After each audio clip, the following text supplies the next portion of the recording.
Tech for ID. Tech for ID. Tech for ID. Technology for Indonesia. Technology for Indonesia. Technology for Indonesia. Technology for everyone. Technology for Technology for everyone.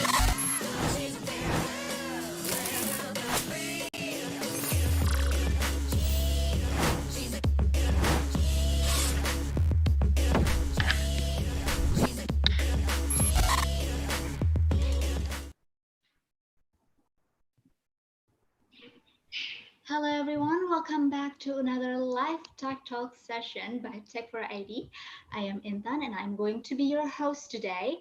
And today, as usually, Tech for ID is bringing us the best people on the industry around the globe to talk about technology and of course in their field of expertise. And today's topic will be very interesting. We're going to talk about human and artificial intelligence or AI story that we're going to talk about the love story, or is it a scary movie, and how AI is helping fighting COVID-19. And today we are already with our amazing speaker. We would love to welcome Mr. Simone Macario, founder and CEO of Vox. Hello, Mr. Simone, how are you? Hi, Intan. I'm very good, thank you. And thank you for hosting us. Yeah, we are very, very delighted to have you here. Thank you so much for being here with us. So yeah, Mr. Simone, we would love to know about you more. So would you please give us a little bit of background of yourself? Sure, of course. All right. As you were saying, my name is Simone Macario, and I'm founder and CEO of Vox. We are an AI company that focuses specifically on a part of the artificial intelligence called conversational AI, which is a branch of the big subject of AI that takes care about solving issues related to human and machine conversation. So it's a more, how to say, linguistic approach to artificial intelligence. All right. So, sir, I kind of hear that your voice is kind of echoing. Oh, it's better now? Yeah, a little bit. Okay. Okay. Let me also check. Sure, it's no problem. All right. So, okay. Okay, so shall we try to take out the headset? Yeah, fantastic, sure. Okay. Let me disconnect. I'll try with the... would it be better? Yes, absolutely better. Thank you so much. Thank you. Apple products, they're supposed to be the best. Sometimes they give you problem there. I'm just joking. Yeah, technical issue is always happening. So, well, yeah. So we're going to start with the first question here. So how does AI help today? Oh, okay. Big question, I would say. How AI helps today? Well, first of all, I think we should split or maybe give a definition about what AI is and what it does, right? Because I think sometimes people misunderstand what is AI and what is a very normal, let's say not normal, but sophisticated statistical algorithm. Well, AI is something more. AI is a technology that is supposed to learn from experience. AI is the, let's say, is how we try to replicate human intelligence for a certain level. So define a certain task, AI is the technological approach to solve the task that currently is handled by a human.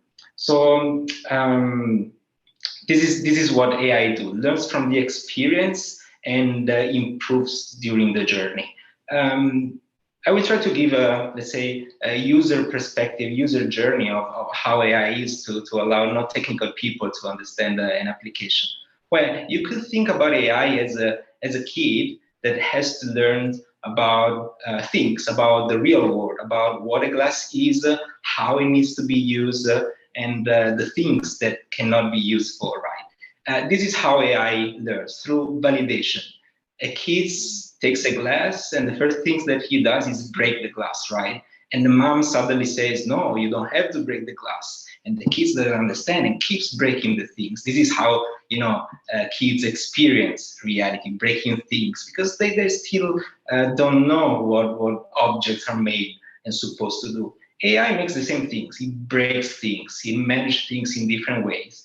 And through process of validation, which could be compared with a mom that gives instruction, they try to understand how the words look like, right?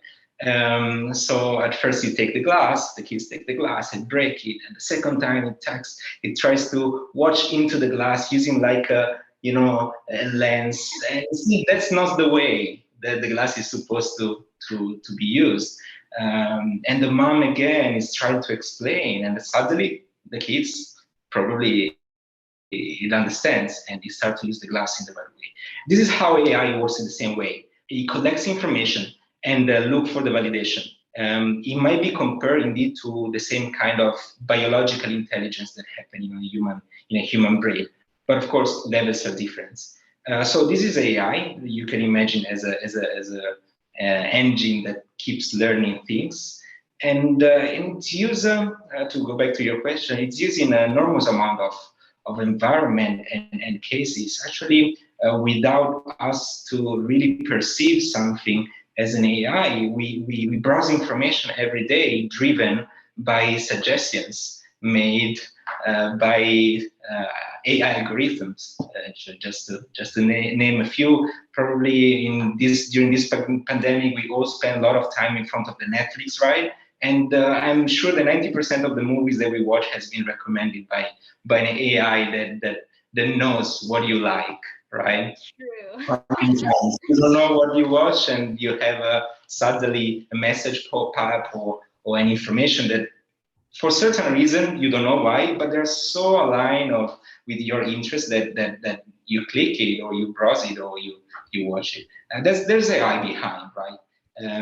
That is actually a test that is called predictive analysis, and is it's a mainstream application of AI that is used in an enormous amount of channels that elaborates data about previous transactions, previous behavior that the user had, and try to predict what's coming next, what's your next interest, what you're gonna buy tomorrow, and these kind of things.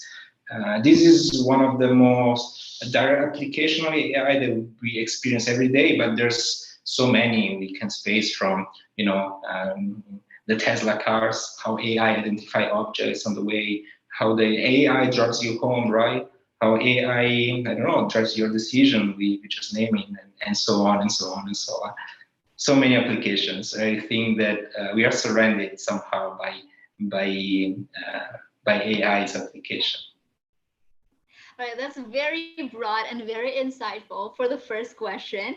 And now we are going to get more narrow since we are talking about pandemic. So how can artificial intelligence help with the COVID-19 pandemic? Oh, okay, help. Wow.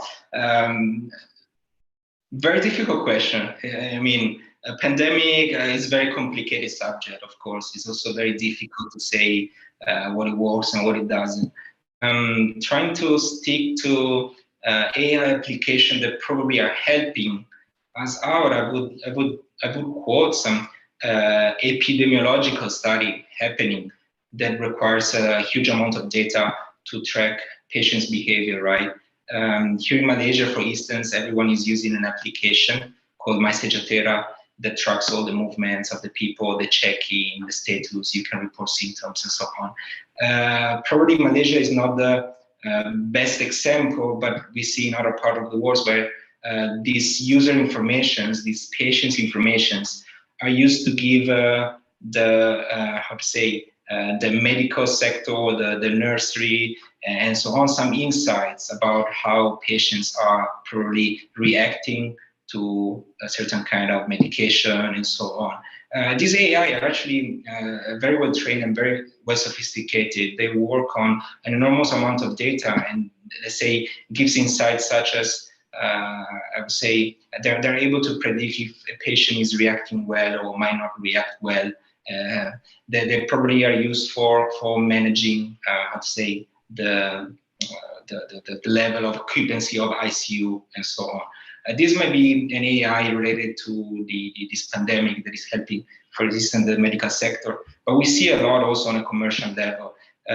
For instance, in the industry that we're working on, conversational AI, we see one of the sectors that has been more affected by the pandemic, which is the food and beverage, the F&B.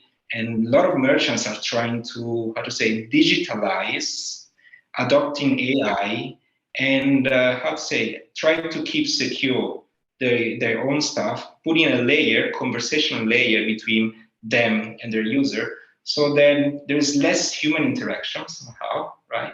But you still keep, talking with your favorite brand and placing order, just adopting language through language, right? So this kind of automation, this kind of AI certainly have been out a lot of industries, and so. All right, so there are a lot of sectors that has been affected by the COVID-19 crisis, right? And you have been mentioning a bit about the governmental sector, like how Malaysian government are using the application, right? And then you also give a little bit of the industrial sector, how people are trying to use, as you said, like for example, Fox, and helping people on their businesses. And what about, like, for example, social sector? Like, is there any AI that that is used by people to help them facing this COVID-19 crisis? The social sector. Okay, when you say social, the first word that it comes out is the social media. I think that's for sure. It should be a topic apart, because AI is pretty broad and adopted from huge players like the Facebook that we know, or Tencent Group, right, and so on. But in social sector, well, I was naming probably on the healthcare, mostly adopted. Can't recall any application specifically for social that is not health related. Well, when it comes to AI, of course, we need to balance the number of application with where the budget is allocated, because there is where startups are moving forward, right? And if I have to name a few sectors that are for sure are benefiting and adopting faster the AI, I would certainly say the finance industry. A lot of budget, a lot of money, so a lot of companies are moving in that direction to try to provide a technological solution that support decision making for the financial or the retail banking industry and so on. Healthcare is certainly a mainstream, especially due to the current situation in Europe and the US. There's a lot of startups that are pointing and they get funded and aiming to bring their how to say the value in that direction. We are more targeting the retail, the F&B, the hospitality, and so on. Certainly, also there's a huge market, not targeted that much yet. I would say there's much space, big market, but no low adoption. All right, so a lot of possibilities, y'all. Okay, so do you think should AI be used to monitor COVID-19 protocol lawbreakers, and if so, would society accept it? Oh wow, this is very controversial, and I think it's without entering the politics, it's identifying two different systems. The Western way to manage policies related to data protections, and maybe the Chinese one, right, more on the government control of user data. You asked me what I think. Yes. I want to describe the scenario. Then my personal version that is it can be right or wrong. It doesn't matter. But for sure we see a market that is more free. That is trying to protect consumer, right? So that is trying to create application that support companies on taking some decision, and in a market where customer segmentation is less how to say sensitive to the usage of personal information, and on the other way, they see the benefit that the government can give them in terms of security, in terms of functionality of the system, social system, and so on. So there's not right or wrong, of course. It's based on the framework that you, for my opinion, you're part of. For sure, I'm from a European country, so the topic might bring me to think that we need to be careful when it comes to managing user information, personal information. Some too much government control might have a bring the society to not to self-destruction for a certain level, and human free will to be lost. But from the other way, it's true. There's some application and some level of control that supports governments to create more security, more more opportunities, more an environment that is more functional, right? Without entering the Chinese system, that it's really particular. I would rather not to talk about it because it requires a lot of knowledge they might not have, even if I lived before in China for many years. Closer to us, there is Singapore, which is a study. It's a case that tells us that for a certain level, if data are used properly, it works, and people looks happy about it, right? So there's surveillance, everywhere that tracks biometrical the informations about you and are able to understand where are you in any moment. People don't look like it's bad out there. Actually, looks pretty keen. But it's about a small reality. It's 5.5 million people living in Singapore. So we cannot make this case a work case made of much more, let's say, segmentation. Mm-hmm. All right. So for the audience, what do you think about this? If you guys have any questions or opinion that you want to discuss with Mr. Simone, please drop any comments below on, of course, Tech4ID's YouTube channel or their Instagram. All right, we gotta move on to another question. So which countries are using AI in their healthcare systems to help out the COVID-19 crisis the most? Okay, I think in this case it would be the most advanced countries. So North of Europe stays a lot. Yeah, I get in mind a few applications happening, for instance, in the States, where there's a lot of entrepreneurs also coming from Italy. They're trying to build a scenario. Just recently, I got in touch with these startups called Captcha AI that is trying to create this kind of conversational approach, automated approach within the hospitality industry. In the healthcare industry, so in the hospitals, to automate the conversation between patients and nurse and doctors and so on. Of course, AI is just not about just about conversational. It's not about predictive. It's about a multitude of say tasks that can be handled. I make an example: image recognition, biometric recognition.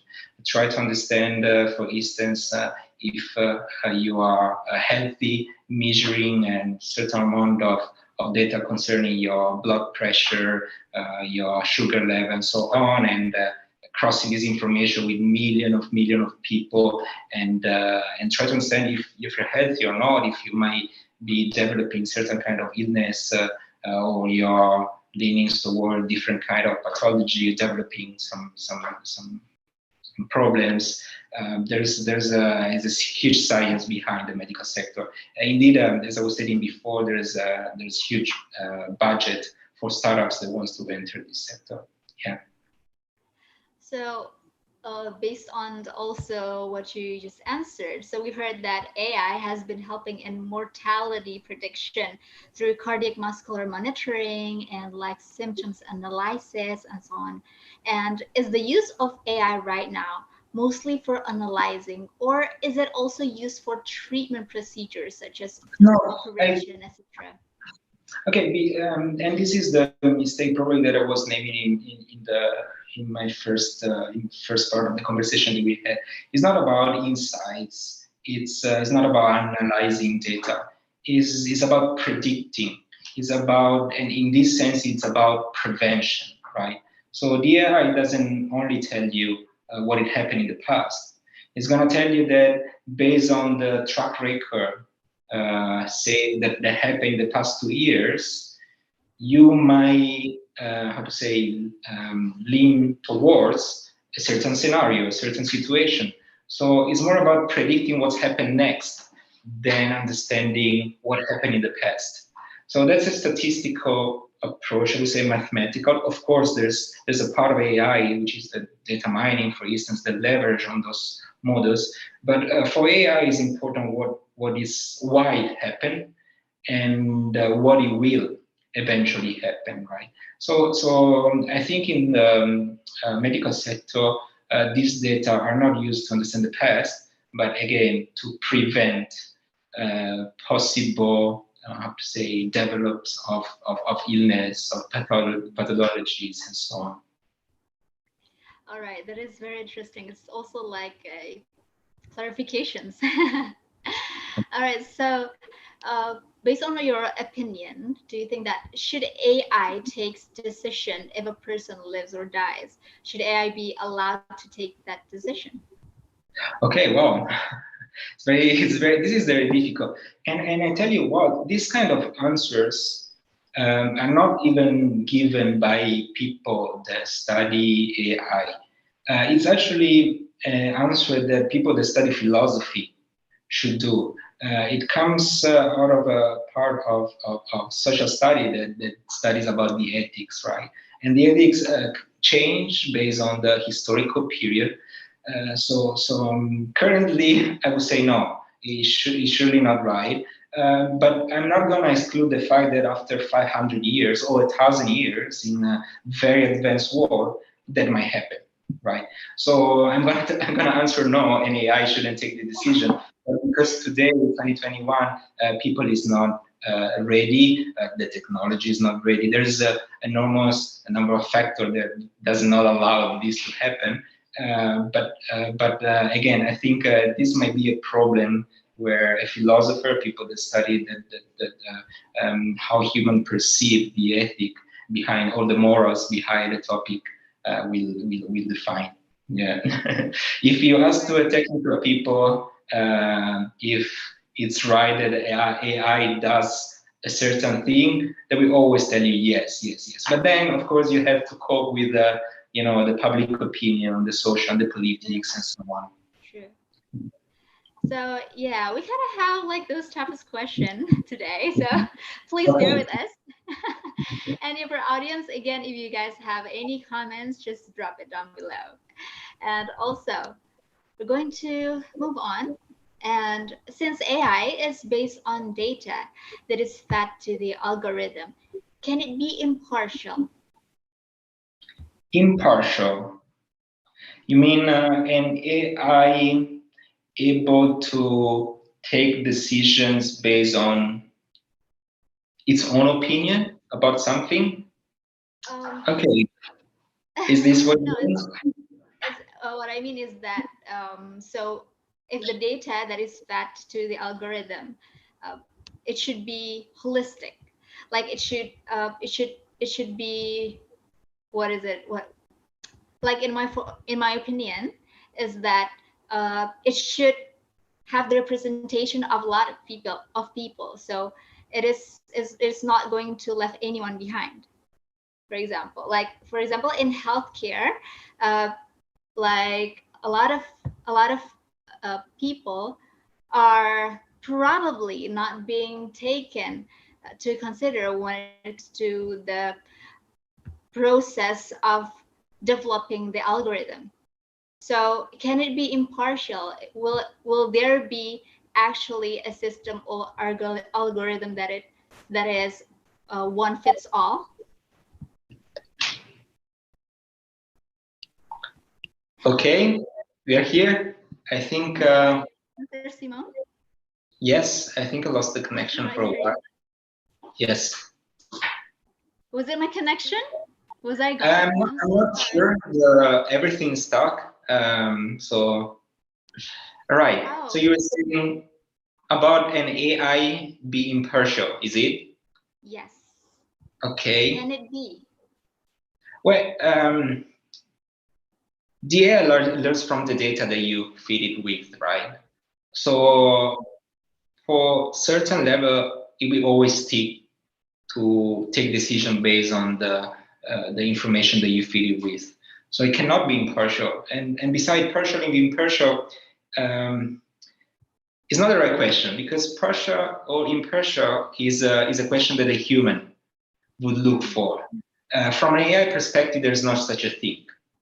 There's a metric that you establish that should define if for you as an observer the results is partial or is impartial. But the AI will always be, how to say, congruent. It will be always aligned with the information that you feed with, and with, I mean, the models in between that, of course, elaborated those informations. That is amazing. That's an amazing question. That is an amazing answer. I'm sorry. So, okay. So should AI systems in health care have their programming as open source? What do you think? Okay. Open source is very interesting topic. I see we are going into healthcare more and more, which is exciting. I'm not from the industry, but I'm trying to observe because I'm very interested about it. Open source is a fantastic concept. Probably we would need more and more open source applications in order to collaborate, right? To share as much as information as we can on the researches that have been done, and also to allow everyone to advance with a certain pace. So my answer is actually yes. Probably we should have open source application also in the healthcare, like in any other sector. Again, we need to also when it comes to open source, we also have to try to understand the other side of the coin, right? So the answer is yes, but always be careful. Again, especially when it comes on the healthcare, if something is too transparent, there might be opportunity for people that has not the good intention, right, to affect a certain kind of solution remotely or however, creating an effect that is not desirable for the patient, right?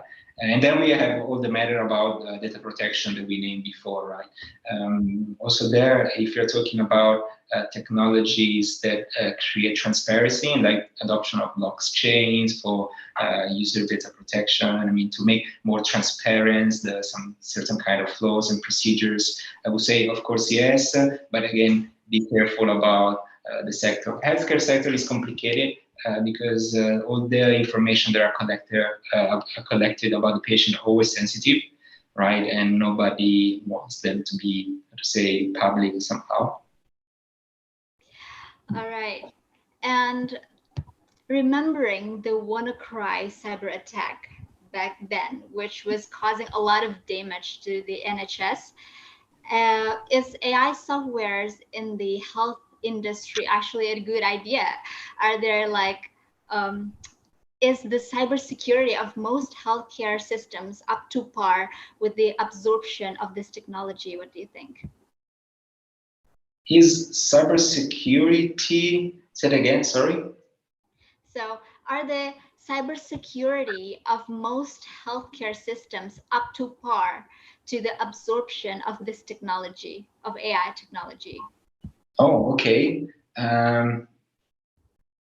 I'm not sure, again, because I'm not very familiar with the procedure within the healthcare system and the technology they adopt. But surely I hope so. I really hope so. Cybersecurity is one of the other subjects that are raising more and more And the reason is that the world is enriching itself with an enormous amount of data. And I will always repeat this adjective. The amount of data is really enormous. And at the same time, we have computing power that is astonishing.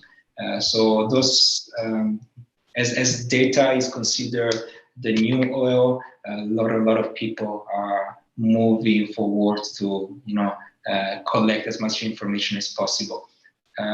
Besides, out of the software, let's say, engineering part and evolution, we see also biotechnology, bioengineering as subjects that are taking over, right? And the more they increase their, let's say, touch and the connection with the human, the more objects you add to your body and are able to track, again, biometrical information about you, the more data, personal data about you, Intan, for instance, are there around the world and accessible for a lot of players. So we need to be careful. And I think cybersecurity in this case should surely be upfront and make sure that well, it's fine.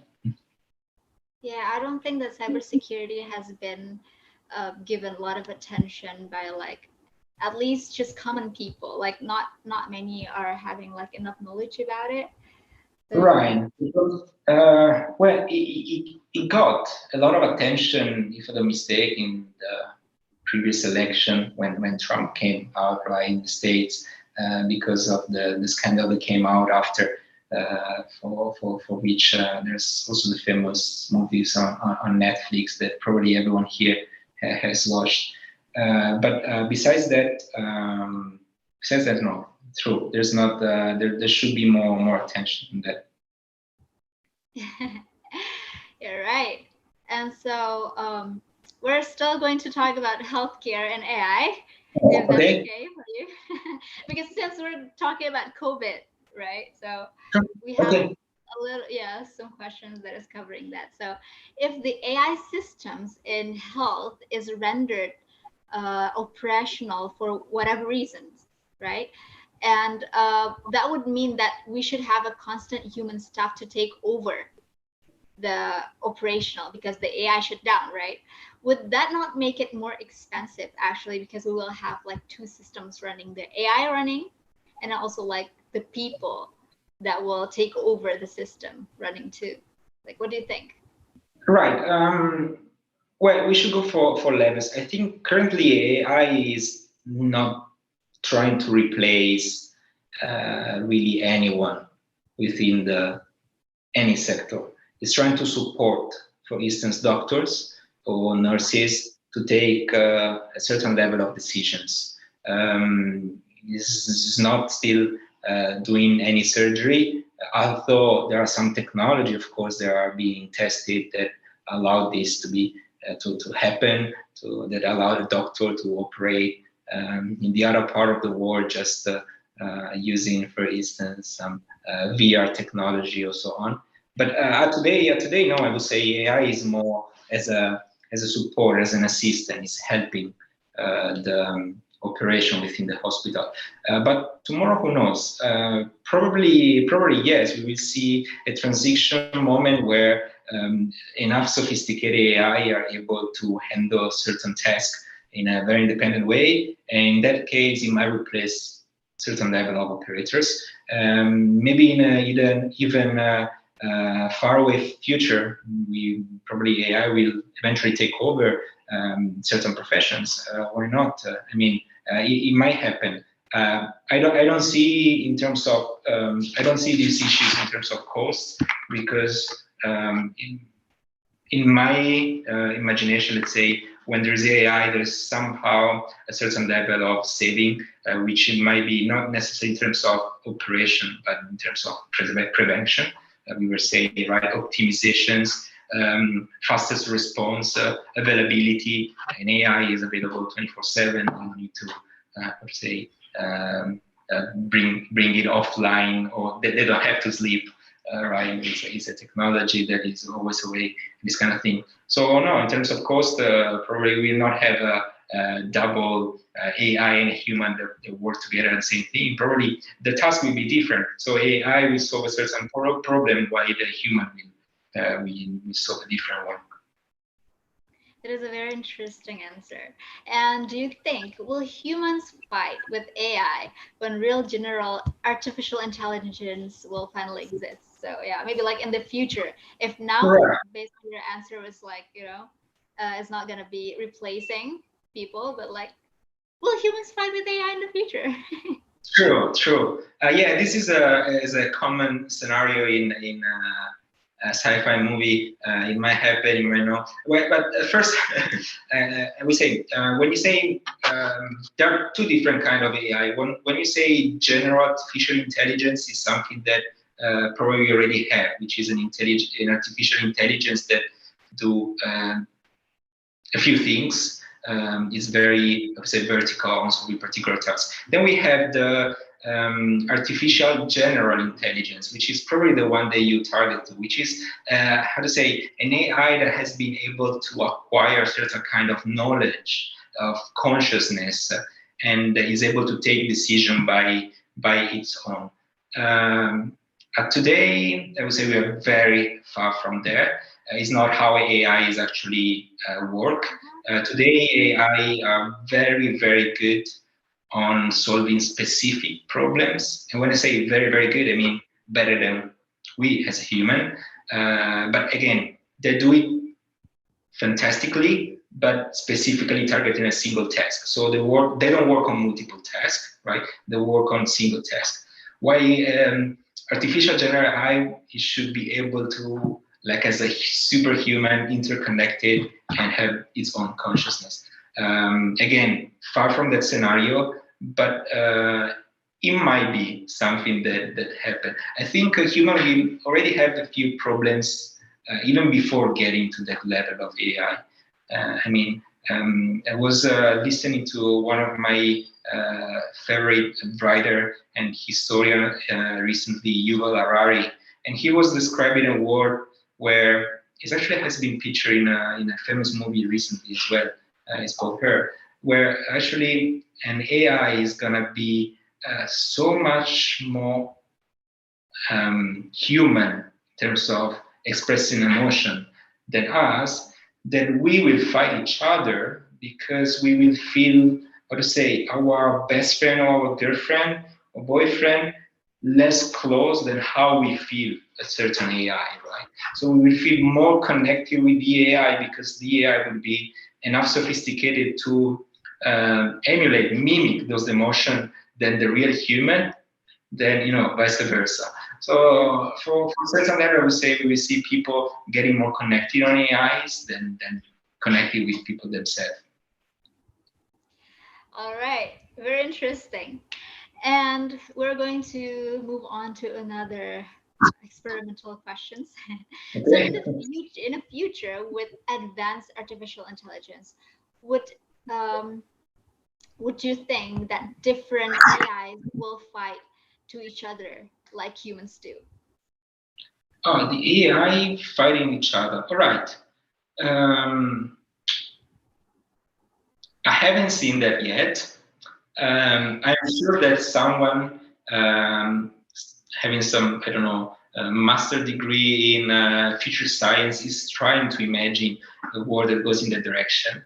But here the problem is that when we watch an AI, we shouldn't watch an AI having the same problems and same needs as humans do.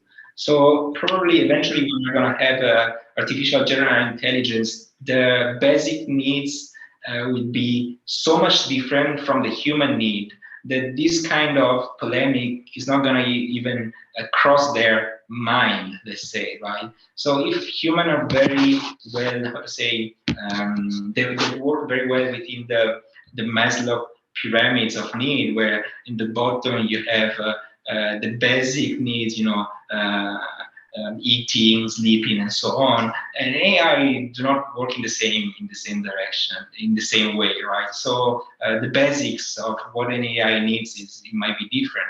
So probably AI fighting AI is not probably something that they even want. if they might ever be willing to want something, right? So we don't have to see AI as a real humans, right? They will never probably become human. They might develop certain features in terms of ability to perform some task that we could consider human. But at the end of the day, there's gonna be always something that that will not make AI human. And saying this, I'm not stating that one is better than the other. I'm just saying there are going to be two different things, right? So if we are the product of evolution of 3 billion years of life on Earth that have evolved and brought us to be this biological being with these needs, AI came out from a different journey that starts from the electricity transforms in bits, and then it's completely different. It's something different. Wow. Okay, that is very opening my perspective. And yeah, it's very abstract. Yes. We are different. Yes. Yeah. All right. So, what is the scariest AI story that you have ever heard? And if exists, is that true? Right. The scariest. I think the scariest thing that is already happening, and probably we are not aware about, or we're not well aware about, or probably we actually are aware, but we are keen to be following this lead, is indeed in the behind the decision-making process. So since the ancient time, we've been, how to say, taught that we are free to choose whatever we want. And in the Middle Age, the authority of decision making was in the religious environment. If you have to inquire about your life, about what you want, what's your desire, you go to the imam, you go to the priest, you go to the administration, the king, who represent their authority, and you ask them, what should I do?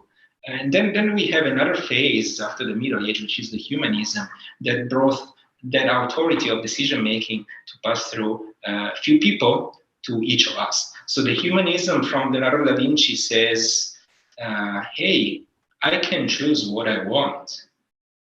I can choose the book that I want to read based on my taste, based on what I feel is right for me, right?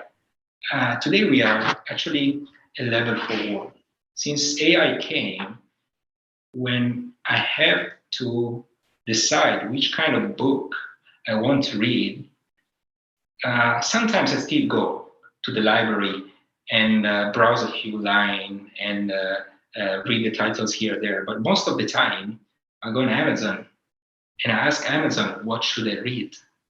And Amazon knows perfectly what's the book that I should feed in my mind and is aligned with what I'm looking for. And this is crazy. If it's natural nowadays, but every time we have to take a decision nowadays, either we ask Google or we ask Facebook or we ask Amazon, and they tell us what is good for us. So you see the shift.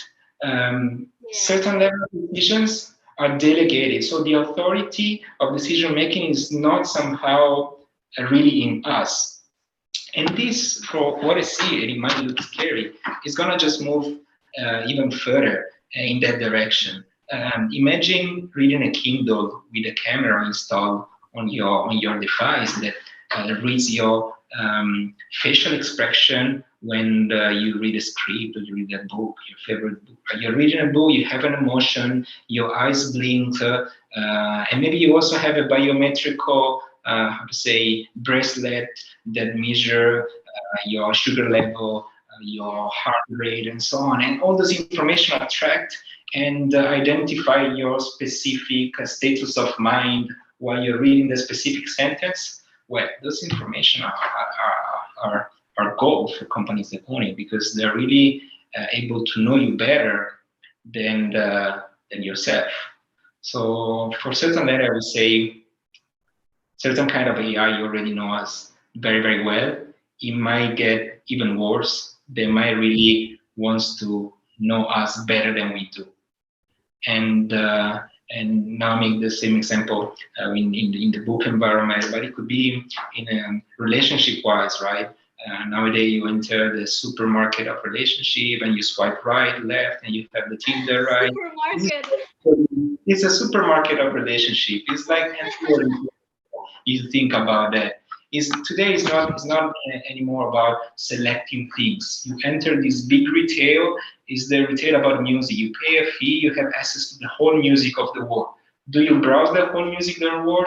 No. It's the Spotify that tells you what you have to browse, and he knows, right? Do you have to browse all the people in the world to find your beloved? No, it's going to be Tinder to indicate what's the person that match you better, right? And Netflix is the same, and Amazon for the books is the same. So you see, something scary is already happening, but it doesn't feel scary anymore because we grew up in this environment, right? But if you put a person that was born 100 years ago, 200 years ago, in front of this kind of scenario, it was hell scary. Yeah. Right. It is still scary to be honest, but all right, here we are. Yeah. Yeah. So, what can AI do that humans cannot? A lot of things, and vice versa, of course. All it comes to the specific test that we are talking about. The advantage of AI is that they're able to analyze simultaneously huge amount of informations that a human brain wouldn't be able to. It's able to store information that with a capacity that is in gigaterabyte, even more, right? And our brain is not able to support those things. So I would say, generally speaking, a lot of things. Entering the details, I would say an AI remembers perfectly all the movie that it saw in the past 10 years. I barely remember what I ate yesterday at lunch, right? So this kind of thing. Then of course you have to see if it's necessary to remember all the information, all the meals that you ate, or if not. For AI, it's very important because remembering everything that you ate in the past 2 years is going to tell you if you're going to be healthy because you ate certain kind of products, or your food intake is enough, and these kind of things, right? To you, you're not able to track this kind of information. So again, you use AI to get to your purpose, which is probably monitoring your food intake to get healthier, right? Right. Whew. Yeah, that's a lot. All right, so we are going to check on the audience questions right now. Okay. So here's one for you. The first is it possible to grow business without AI in the future? What he means is that what's the consequences if we move aside AI in business growth? Okay. Working without AI in the future, it might not be possible.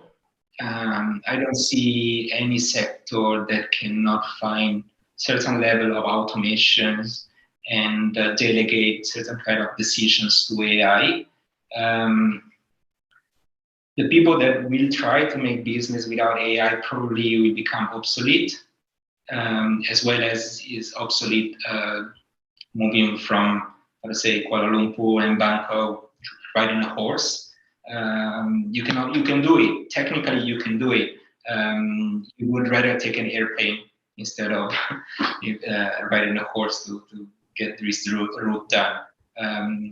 I don't think so. AI will eventually be adopted by all sector at any level, and just gonna grow. Yeah. All right, and wow, some are agreeing with you. here, the audience. Also, there are another question. What will happen if all humans' jobs are taken by robots, knowing that these days almost all activities are related to AI? Right. This is fun. I was having this conversation with my co-founder exactly last week, and he comes from a very strong AI background. He's the smartest guys in our company, I would say. And he was stating that probably we reach a moment where AI will do all the jobs that we do in this moment. So for human, the question was, what human will do if there's nothing to work for? And he was saying probably they will dedicate themselves to art, painting, playing music, just having your favorite holidays. Probably yes, probably no. My debate to his statement was when you have free time, do you draw, do you paint, or you immerse yourself in a video game, in the social media, or so on, right?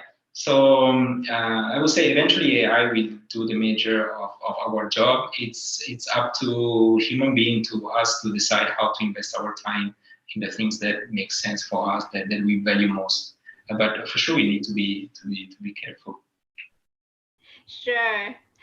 That is like a frequent asked question, I think. All right. So, all right. There's also another question. Give me a sec.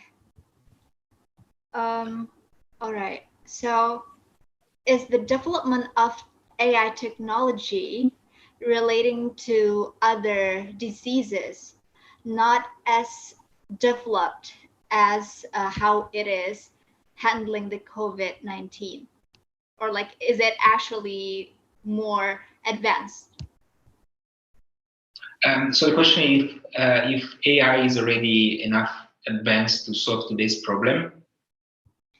It's more like, is the AI technology that is handling other type of diseases in the healthcare systems more advanced from the COVID-19 related AI systems? Okay, based on the, I'm not sure about this, so I cannot really, answer that is black or white. For sure, I can say that artificial intelligence is not a subject which is very, very new. There are studies that started 30 years ago. The difference between what was happening today, the approach of 30 years ago, and today's one, it's based on the fact that, again, we have much more data. We generate billions of data every day, and compared with the ones that we were generating a few decades ago. And at the same time, we have machine power that is extremely more powerful than before. So AI is starting to get attention probably more and more recently because of our ability on processing this information and the amount of information that we have so far. In terms of if the AI, what was the AI adoption for epidemiological studies, I would say we are just at the beginning, and it's very difficult to say that COVID could have been predicted. It's easier to say than to do it, because again, we don't have a lot of data about previous epidemiological event like this one. But for sure, the information that we collected today will help us to prevent what it might happen, and we will stop this to happen again, hopefully. If humanity learned a lesson during the past year, is that prevention is somehow much better, a much better choice than say healing something that unfortunately happened.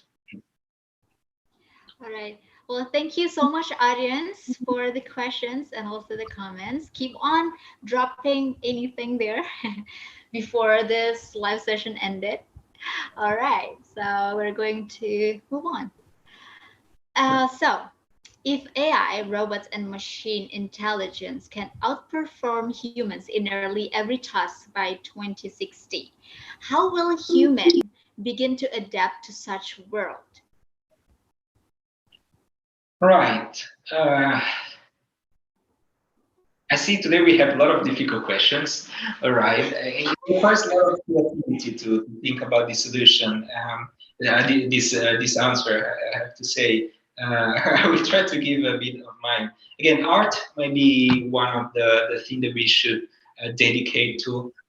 If we have AI solving our issues, probably we should find, how to say, solutions to cultivate our human characteristic that is more connected to the emotional side of our intelligence, right? If AI try to replicate currently the logical intelligence of human, currently still far behind on replicating the emotional.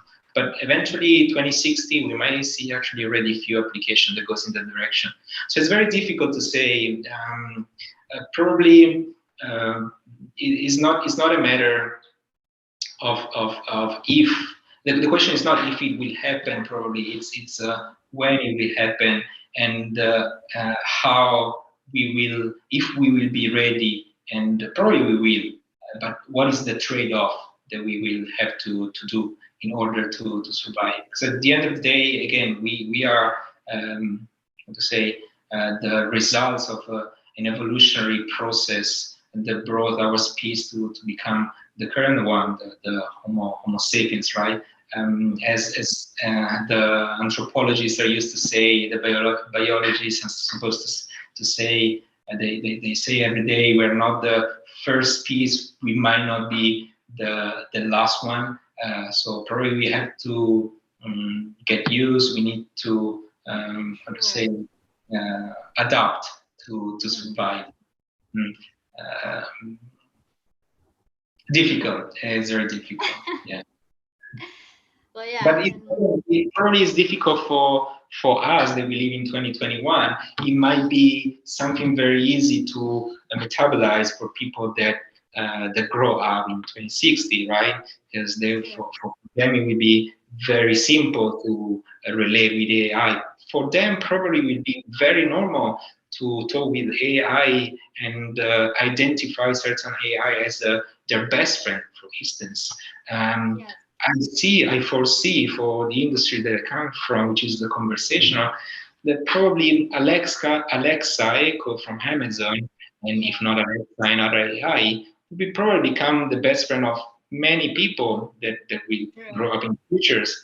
In the same way that I grew up playing football while my niece is growing up watching the YouTube on the iPad. I mean, for me, having an iPad when I was 5 years old was something it was not even existing, so I couldn't even think about that, right? But for her, it's so natural. So natural opening the iPad, unblock it, putting the password. You know, you're watching a monitor, you're watching just a flat screen with some images. For me, probably not even in the movies I was watching all those things, right? So again, it's a next generation. For sure, we should get prepared. We should get prepared, right? Yeah, like also in my personally, my utopian dream is that if, the robots or like AI will nearly take every task in 2060, for example, I think human would be able to finally live their life, not only thinking about surviving or producing, right? Maybe they could like try to get to live their life to what life is about, like, you know what I mean, like Right. finding connections with people, and seeking for Sure. spiritualities or like, you know, those things. So yeah. And also talking about art, I just like recently this week, oh I'm sorry, last week actually, I saw this news about AI that is trying to be a painter. She's an artist. Oh yes, of course. We Yes, have that's so amazing. some AIs that paint better than we do. We have some AIs that that not plays, they draw melodies better than our best author. And you, as a person, if I make you listen one of the piece that they're able to compose, you wouldn't even able to distinguish if it's done from AI or done from a human. So in terms of replicating our skills, they're very, very good at. But again, because the data that we feed them with is data from our behavior, so that's the behavior they imitate. So this is surely the reason. All right, so do you think AI is better than humans? Better, I think different. It's surely different. Good and bad is again we come back to the philosophical approach that Yes. you might have towards life, as you were quoting before. Probably in the 2060, when the AI will take over, we will be able to dedicate ourselves to what is our mean of life. But again, the meaning of our life today might not be the same meaning that life takes after 50 years, right? It could evolve also the meaning. The meaning is an idea, and the idea started to evolve since Socrates, Plato, the big philosopher, right? The idea has also evolved. And in this sense, saying an AI or is better or not of a human, I think we would enter a logical problem that puts two different elements on the same level where they don't belong. They belong to two different domains, so you should treat them as two completely different things. You cannot give the same attribute they use for humans to an AI. Again, from my point of view, is a logical problem. From maybe other people more into philosophy, it's something different. But again, you can. There's not an answer because the question doesn't make sense to me currently. So yeah, they're not to compare. Yeah, because they're different. They're not to compare. They're different. You cannot Yes. compare. All right. So if AI becomes very advanced, do we need to consider ethics on how we treat AI? Another philosophical question. Yeah, true. There might be. This might happen. Again, ethic follows the say public opinion, right? How societies look for words to identify high level concept like the meaning of life, what is right, what is wrong, human rights, and these kind of things. In a very advanced world where an AI is able to let us get somehow attached emotionally, he might source the questions where it's right or wrong, giving them some right. Yeah, and so probably unplugging an AI, it might create some controversial, situation where you are killing a machine. Um, might happen, but again, it's so far, so far. And if this happens, it's because again, we always tend to relate the events to our personal inner world, right? So it doesn't matter if an AI really have consciousness or a soul or something. It's how we see them that makes them what they are, right? So it's always something introspective. We tend to give them attribute that we look into ourselves just because they imitate. In the same way that you look at a dog face, a funny one, and you see them smiling and you assume they're happy. The question is it all happy? You don't know. But your human factor relate that kind of physical trait to an emotion that you perceive. You still don't know if it's right. Maybe the dog doesn't even like that game that you're playing. It's just the way that he smiles. It's still it's a debate that again it's a high level. I try to keep humble. I really cannot know nothing about what is right or what is wrong. But just to give you an example, right? Probably the same thing is on the AI. So probably we would start to defend AIs in a very long future, in the same way we try to not abandon dogs on the sides of the highway, right? So it might be certain kind of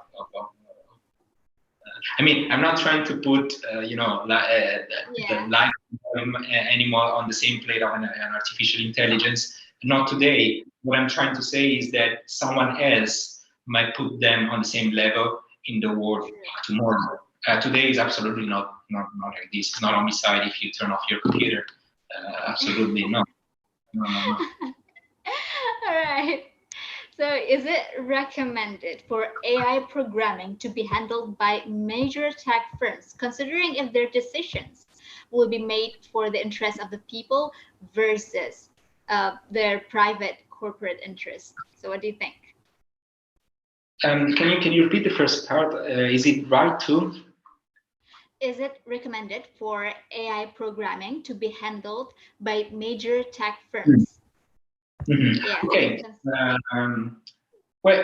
Major tech firms already are leveraging on AI on a daily basis. Yeah. For them, it's a cup of tea. It's really a piece of cake.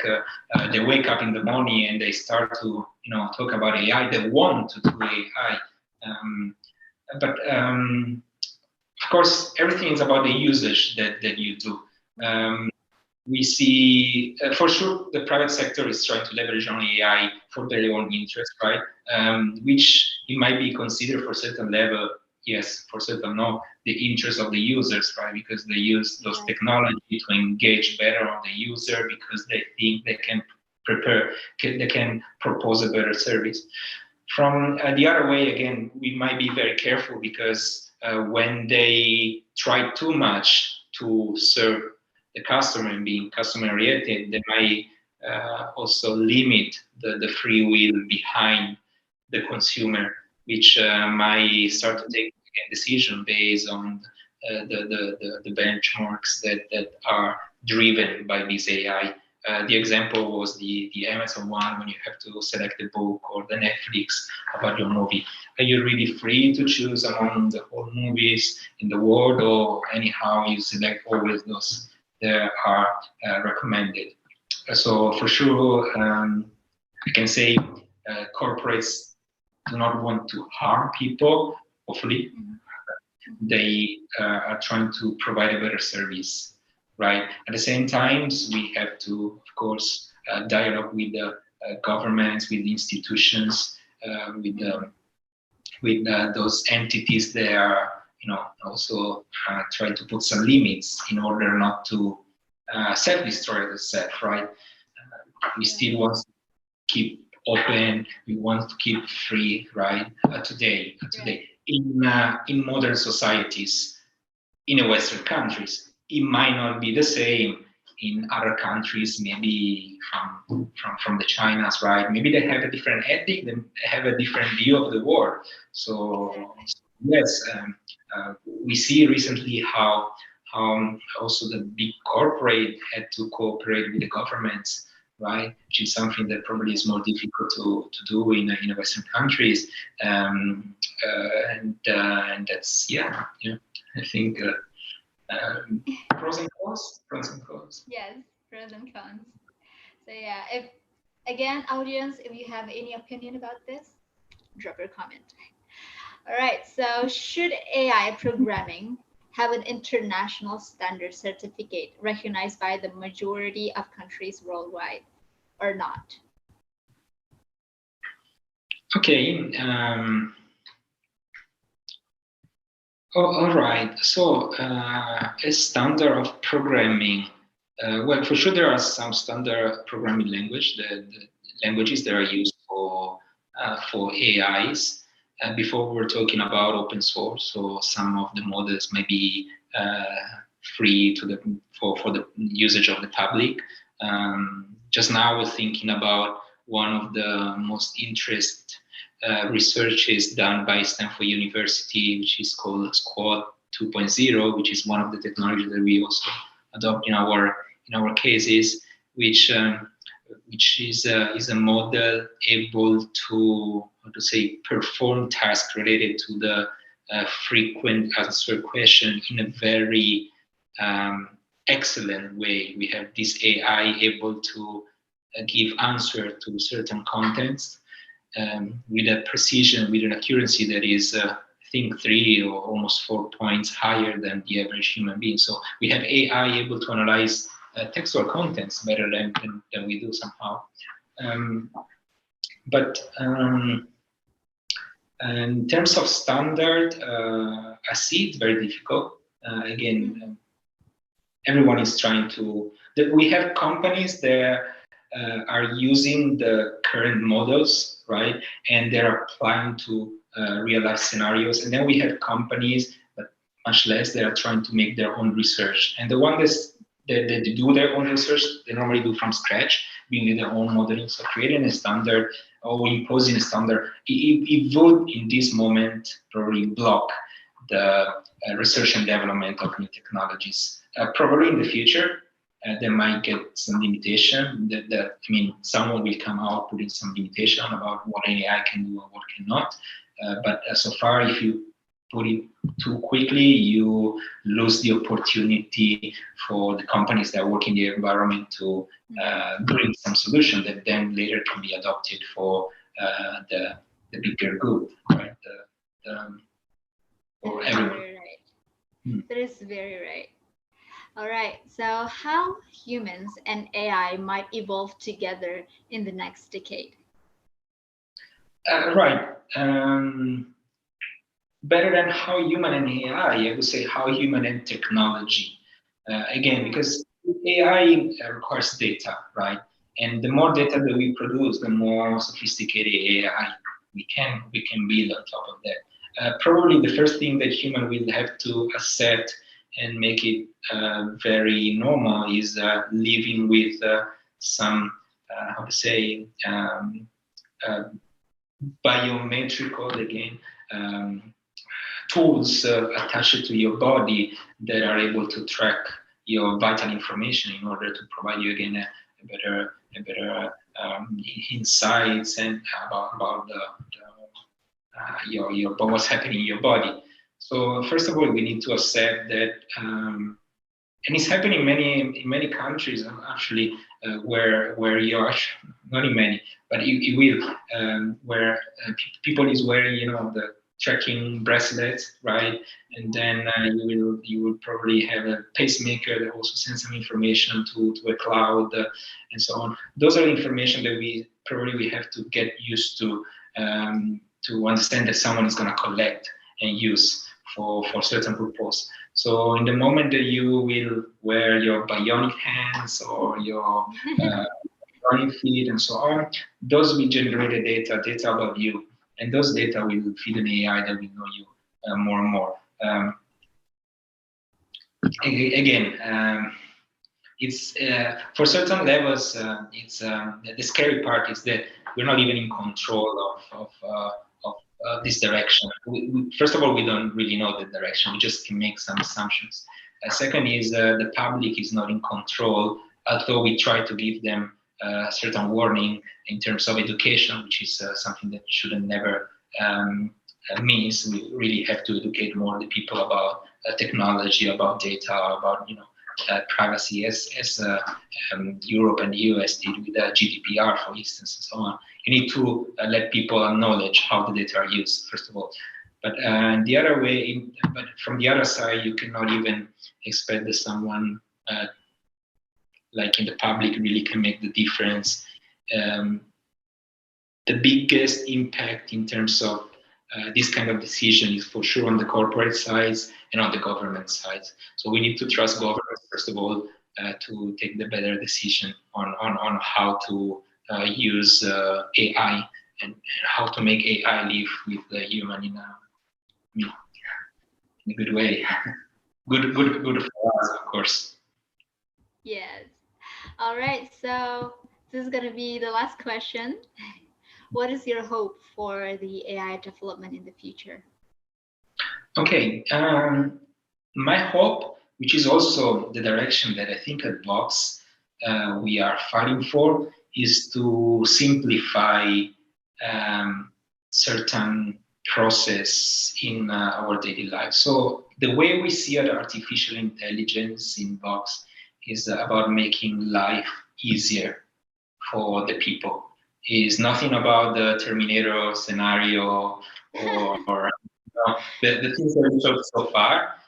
Is more exactly to allow people to have better service, right? To have access to information in a better way, to prevent certain kind of illness, to assist you in your daily life when you have to, I don't know, indeed select your favorite book or these kind of things. So my direction for the AI is to help the human, not the other way around, of course. All right, thank you so much, Mr. Simone. Do you have any final statement, probably, or like closing statement that you want to share to us? Well, I would say don't be scared about artificial intelligence. Be curious about it. Browse as many information as you need to understand how it looks. I think everyone should get familiar with the basics of artificial intelligence, not to become obsolete. Because again, tomorrow the next generation is gonna hopefully know it needs to know artificial intelligence and somehow live with it. So. Get your own informations and enrich your knowledge about what is AI. And thank you so much for clarifying a lot of controversial questions today. Also, thank you so much for sharing your knowledge, your hope, your experience, and everything. We are very delighted for you to be here. And thank you so much for the audience for being here. And Mr. Simone, we would love to ask you to say Tech for ID's tagline. So the tagline is Tech for ID, Tech for Indonesia, Tech for everyone. Please, sir. Tech for ID, Tech for Indonesian, Tech for everyone. I am so sorry, but I did not catch it. Probably because of the connection. Would you please say it once again? Sorry, I was saying Tech for ID, Tech for Indonesia, Tech for everyone. All right. Whew. Somehow it does not appear, like your voice is not heard by me in here. Oh, okay. Is that cybersecurity? Someone's trying to block this sentence. I'm so sorry. I would say Tech for ID, Tech for Indonesia, Tech for everyone. All right. Thank you so much. It's probably my connection too. But thank you so much again for being here, Mr. Simone Macario. Thank you, everyone. The founder and also the CEO of Vox. Thank you so much, everyone, for tuning in today. And also, if you guys have any comments, if you guys have anything to say also related to this interview video, please drop anything down below because we would really love to build this community. And of course, we wish you all good health and happiness and abundance. And yeah, see you guys on another live tech talk session. Bye bye.